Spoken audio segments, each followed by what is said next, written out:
Hello everybody, welcome to this video. We have a new build guide. My name is Faethodas. This is the line of epic heroes, and we have one more new build guide. I don't even know how many builds I have made anyway, all of these past 7 years of this channel of Titan Quest builds. But this one is a build which is maybe one of my favorites. But this is because this build uses a very special item, I would say. The build is called PERSEUS build because it uses the PERSEUS discus. But what makes this item special? Well, back in the day when Ragnarok DLC came out, it brought many new items, a new type of items to the game, which was thrown weapons. We also had thrown weapons. We had different types of thrown weapons. We have thrown axes, thrown daggers, thrown rings. But we also have thrown discs, but the very strange thing is that the developers back then didn't make any epic or legendary versions of the thrown discs. They made epic and legendary versions only of other thrown types of weapons. And there was not even a single thrown disc legendary or epic. And because the developers have been watching this YouTube channel and, for many years now, since the beginning I would say, since 2018 or 2017, and I have been crying about this problem, because to me personally this is a problem, or at least it was a problem. At some point with one of the latest patches that this game received, they decided to introduce this weapon, which is a disc. It is a thrown disc. It is not a thrown ring. There is a difference there. This is the only thrown disc, legendary disc. We are talking about legendary, not in general, because we have a rare, red, white, and yellow disc thrown weapon. But specifically, the single one thrown legendary thrown disc in the game. This is what makes it special, and I decided to make a build based on this weapon. You can get this weapon only if you farm the legendary dungeons, the endgame dungeons in legendary, and probably in epic as well. You will have to go to the dungeons, kill enemies, and hope that it will drop there. You can get it only in those dungeons. I decided to make a dual wielding build based on physical damage. This is a Cedric Worker, PERSEUS build. And we are dual wielding this weapon, two different copies of the weapon. And this build looks awesome. So now, for how do we make this build? We don't spend any points on health. It is a legendary hero, by the way. It started at level 70. I didn't spend any points on health and energy. I spent many points on strength, no points on intelligence, and many points on dexterity. And we can see my strength is over 1000. And because I wanted to increase my strength and physical damage output as much as possible, so I decided to go with a little bit of controversial setup. But let's take a look at the Dream Mastery. The Dream Mastery is everything is maxed out and on +3. The Trance of Wrath is +3 maxed out. The Lucid Dream, Premonition and Temporal Flux the same, maxed out. Psionic Touch is maxed out. I'm using Psionic Touch as my main skill. This is not maxed out, but I will max it out in the future. Distortion Field is maxed out to provide survivability. And Psionic Beam is maxed out because this one is awesome and it reduces the charge levels for this one, which means that every other attack with Psionic Touch releases the total damage these buffs here. So it is amazing because this now, imagine that every other attack you deal plus 140% total damage, including physical damage, which is powerful. It doubles up the physical damage. I haven't maxed out Distort Reality at the add-on yet, but I will max them out in the future, and I'm using a little bit of Distortion Wave, again not maxed out, but I'm using it to slow down enemies a little bit and deal some damage. And this one to reduce their armor, because when you reduce the armor of your enemies, then your enemies receive more physical damage from you. And I'm dealing physical damage with my attacks, mainly physical. In Rune Mastery, we don't have many things going on. We have the Sacred Rage 1 point only and 1 point of Fighting Power just to give us one more chance at life. Nothing special. Maybe I'll spend more points here in the future, we will see. But I have maxed out the Reckless Offense because this one allows to dual wield the two weapons. It is very good at total damage when it triggers as well. The Rune World Explode is very nice to have. And the Burn releases fragments that cause burn on enemies. Of course, this doesn't matter very much the burn, because I'm trying to kill enemies instantly, not with damage over time, but if you have it. I have maxed out the Thunder Strike at the add-on, of course. Thunder Strike is very powerful and it releases 10 projectiles. Suck, did you see that? Okay, I will do it this way. By the way, this is the range of attack of the disc. Okay, they travel very fast, so you cannot really see. 10 projectiles anyway. And this is a perfect shotgun skill now. Because imagine that you will release 10 projectiles and all 10 projectiles will deal some of these stats that we can see. 63% total damage, lightning damage, whatever.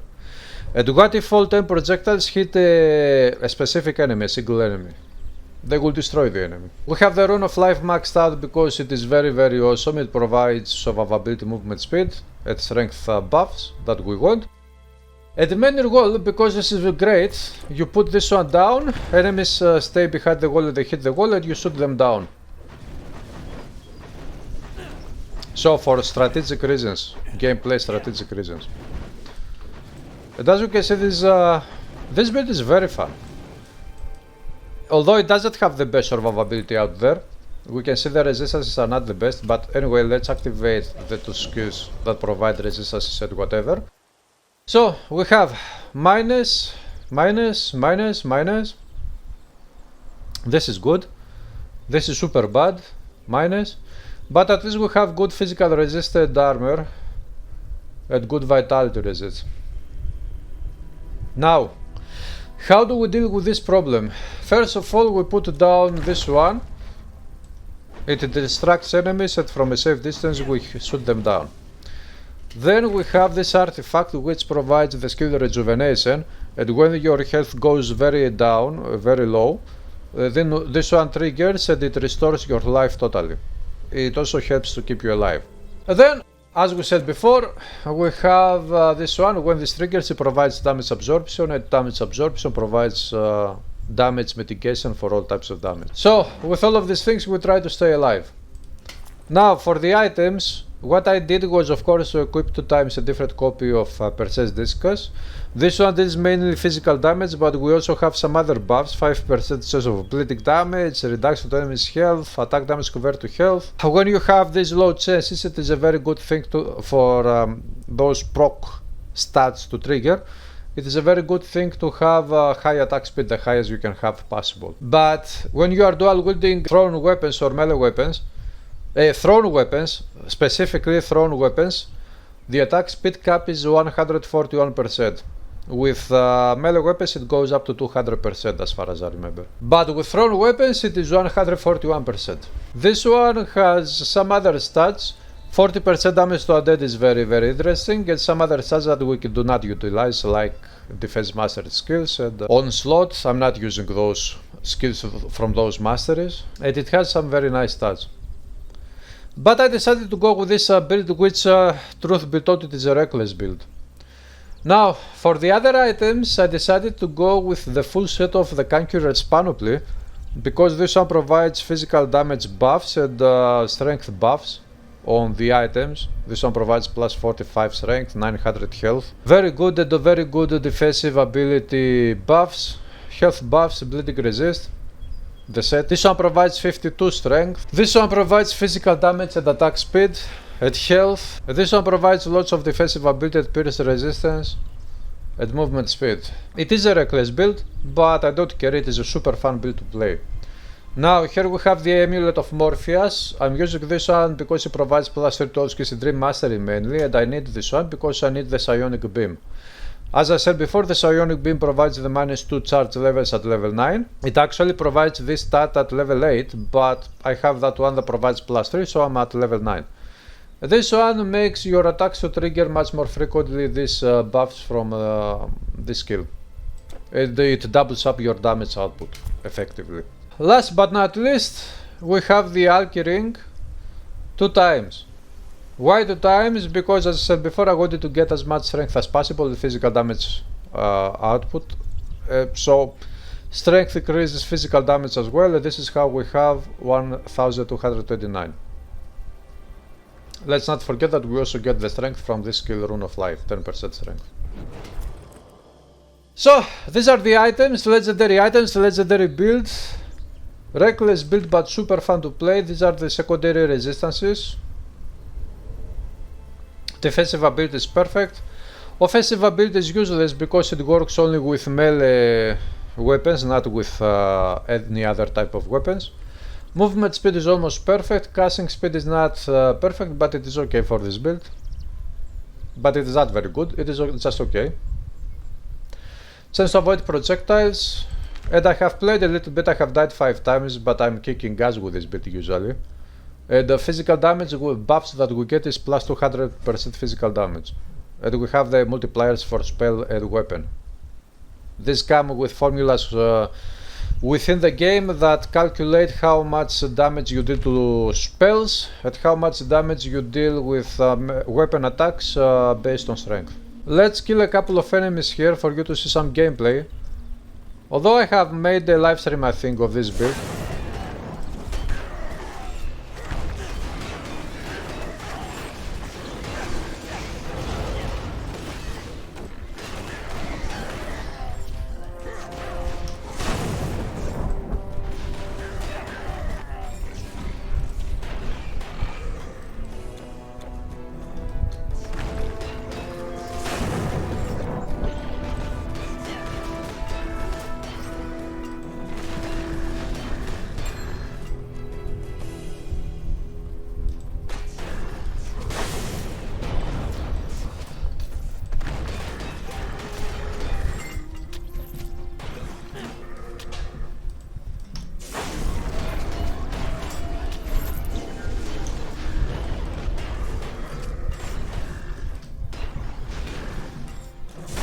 This is legendary difficulty, of course.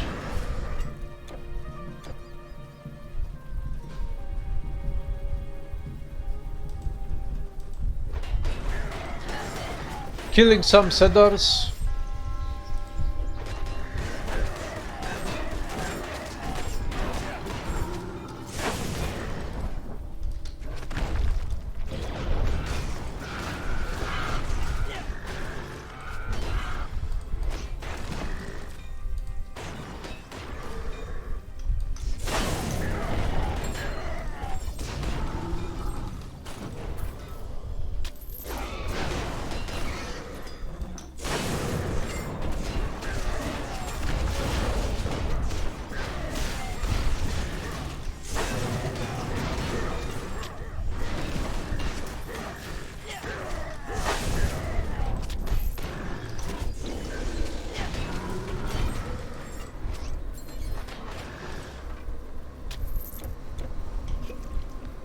So, easy peasy. Of course, I need to drink health potions quite frequently, as we can see, because my resistances are not good. But if we utilize our skills in a good way, we can survive. Sometimes we can also use some of these Eternal Embers potions or scrolls from shops that will provide some survivability.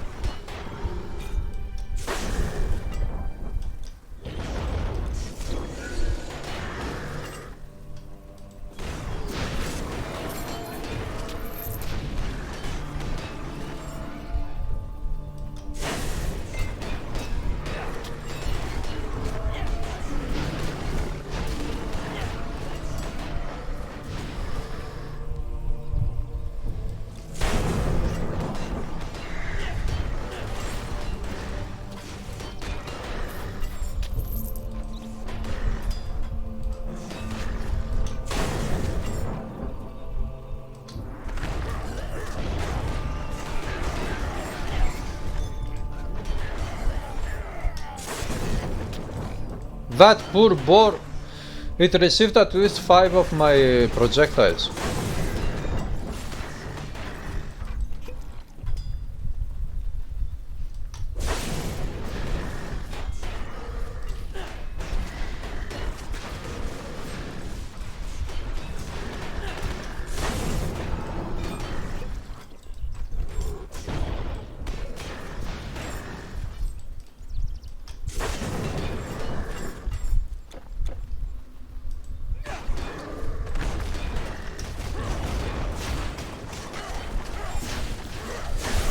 So, this is the build. It is very simple. The gameplay is simple enough.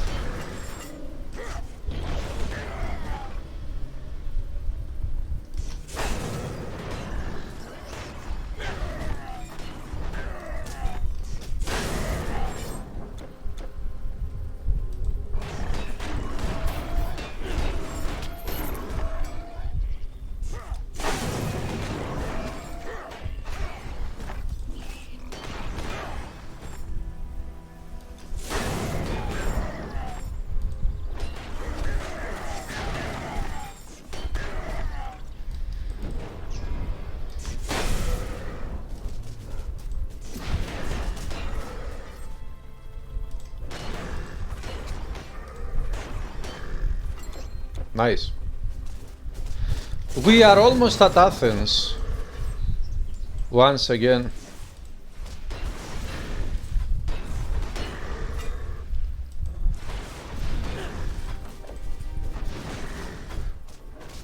So that effect is the explode skill of Runmaster. The one that looks like an explosion.